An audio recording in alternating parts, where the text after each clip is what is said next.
Welcome back for a new edition of NC Sports Weekly News. In the lineup, in just the 48 hours, Shockwave wins the spectacular RORC 600 across the Pearls of the Caribbean. International Powerboating Gala Awards in Monaco, the exclusive interview with UIM President Raffaele Chiulli.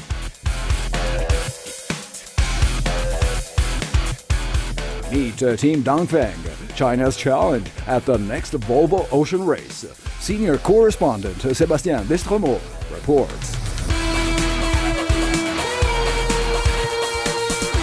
ASP update. Kelly Slater kicks off in top form on the Gold Coast. NC Sports plunge into the action.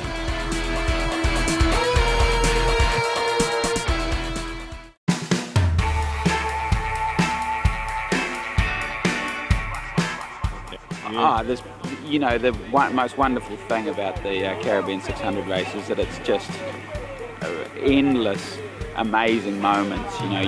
You're rounding these most beautiful islands. You're in crystal clear blue water. It's shorts and t-shirts, spray everywhere, 16 to 20 knots of wind. I mean, if you don't like it, you're probably doing the wrong sport. It's the most amazing sailing.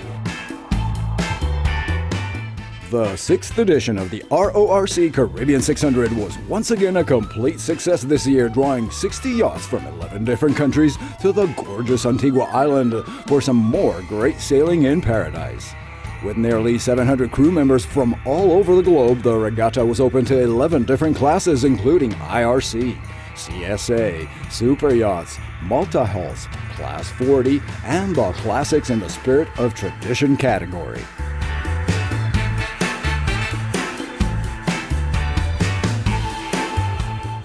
The start line was placed at Fort Charlotte, and the challenging 600 nautical mile course was artfully traced on an 8 around the Pearls of the Caribbean: Antigua, Barbuda, Anguilla, St. Kitts, Montserrat, and Guadalupe.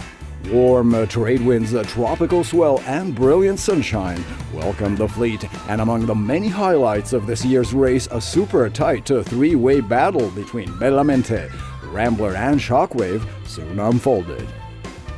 So we had a great race with the three of us, the two mini maxis and Rambler the whole time around. There were times where we were separated enough so we were all making our own choices, but there were a few times that first leg off the starting line and then coming into the finish where we were all pretty close together.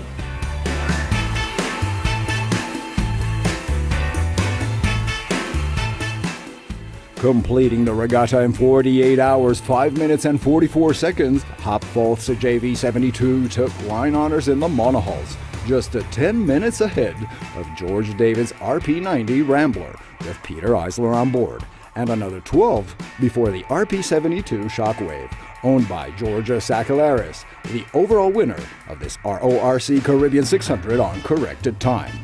In other results, Eric Clements opened 40 trimaran Dauphin Telecom, Johnny B. Good took line honors and the overall win for the multi-hulls.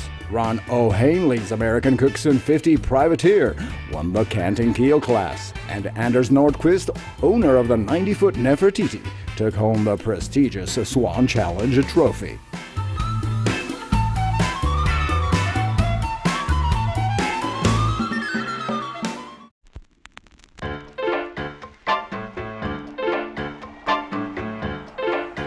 The UIM, Powerboating's international governing body, held its glamorous yearly awards gala ceremony at La Salle des Étoiles in Monaco.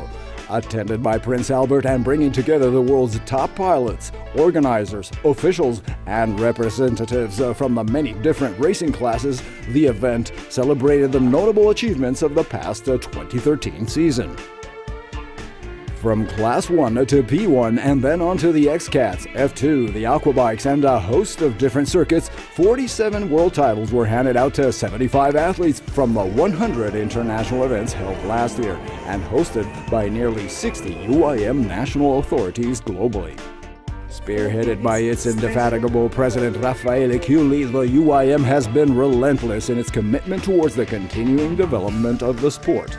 consistently promoting solid values and with an emphasis on innovation. Here are a few excerpts from the NC Sports exclusive interview in Monte Carlo. We are certainly proud to say that on environment, on safety, on the youth development programs, we've been really doing a lot, and we are very happy about that. An area where I think we still need to work hard is the area of putting the sport at the center, which means that our athletes should receive from the institution the level of service that they really deserve. And today there is still a gap to be bridged in that area.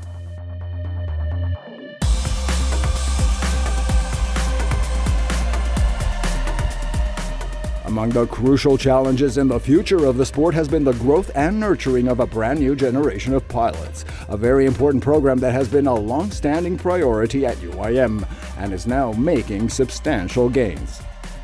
After the successful pilot program of the UIM Prop Stars, that's the name we are going to use, Youth Development Program, which was conducted by the UIM in cooperation of the Royal Yachting Association in the UK.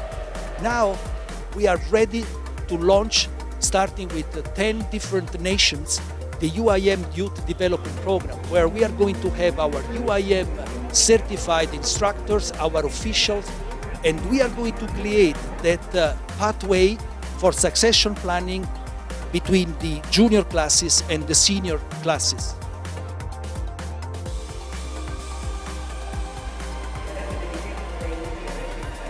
Stay tuned to the next edition of NC Sports Top Story with a complete report from the UIM Awards Gala in Monte Carlo, and for an exclusive chat with UIM President Raffaele Chiulli on the present and the future of the powerboating world.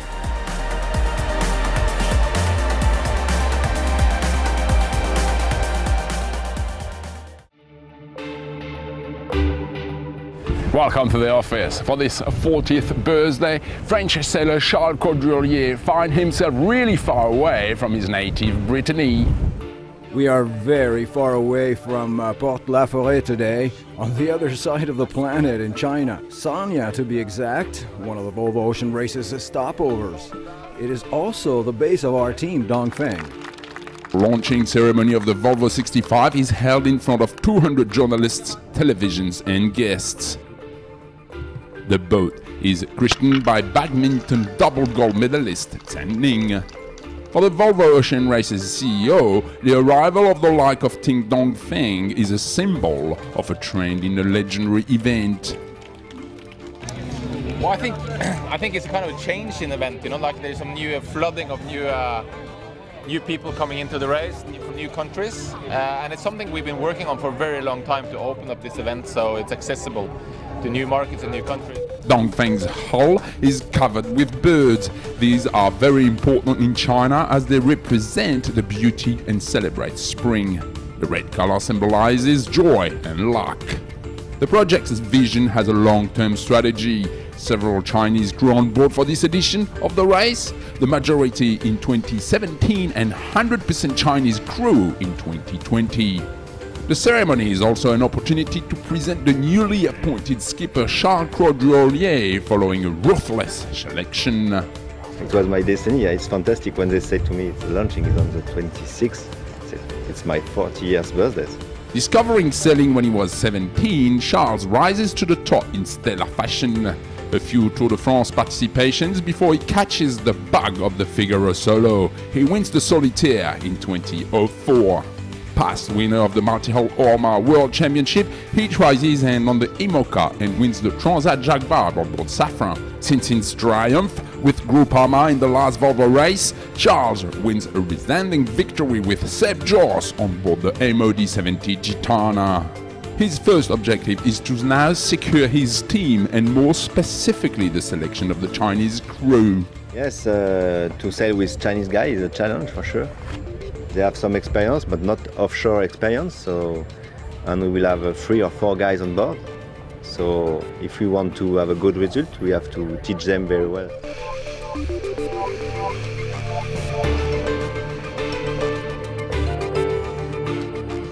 Rendezvous next week. Same time, same place. Until then, goodbye and fair sailing.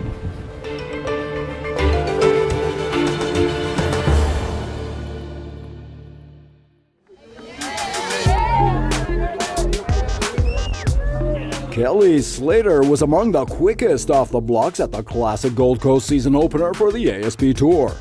With the Menza Quiksilver Pro closing the qualifying rounds and reaching the final stages, the American surfing legend, now 42, has no intention to let up and was among the most comfortable here in Australia. To me, the wave here reminds me of waves in the Caribbean, kind of that wind swell, but it's got a push to it. You know, it's small, but it's powerful, but the wave's not so fast you can't do what you want with it.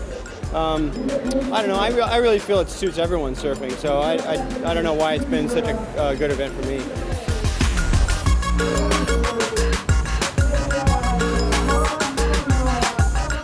Struggling a bit with the tricky small wave conditions, Mick Fanning was also glad to be back on the water for the first rounds to defend his 2013 World Championship title.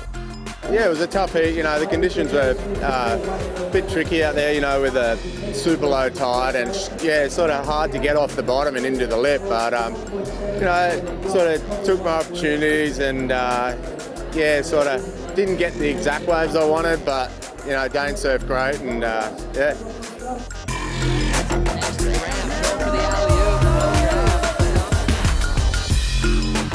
The Women's ASP World Championship Tour is also running in parallel on Australia's Gold Coast at the Roxy Pro.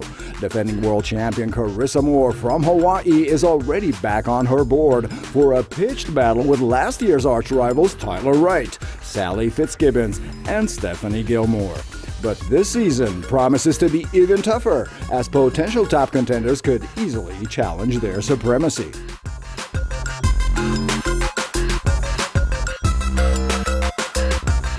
Stay in touch with next week's edition of NC Sports for complete results from Australia, with finals highlights, top surf action, and the interviews with the ASP World Tour heroes.